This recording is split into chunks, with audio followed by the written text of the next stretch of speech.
मुंबई महानगरपालिकेत देवाभाऊंचं नेतृत्व आलं आणि शहरात सकारात्मक बदलांची नवी सुरुवात झाली आहे. व्यवस्था, शिस्त आणि नागरिकांच्या सोयीला प्राधान्य देत पालिका आता ठोस पावलं उचलताना दिसतेय.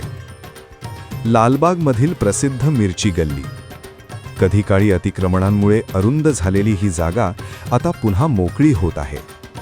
दुकानांबाहेर वाढलेले शेड आणि ओटे हटवत महानगरपालिकेने पादचाऱ्यांसाठी रस्ता खुला केला आहे. गेल्या 2 दिवसात पोलीस बंदोबस्तात झालेल्या या मोहिमेमुळे परिसर अधिक स्वच्छ, सुटसुटीत आणि सुरक्षित झालाय.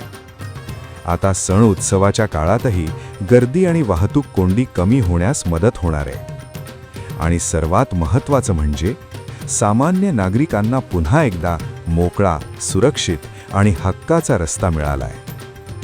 देवाभाऊंमुळे मुंबई बदलते आणि हा बदल प्रत्येकाच्या सोयीचा, प्रत्येकासाठीचा आहे.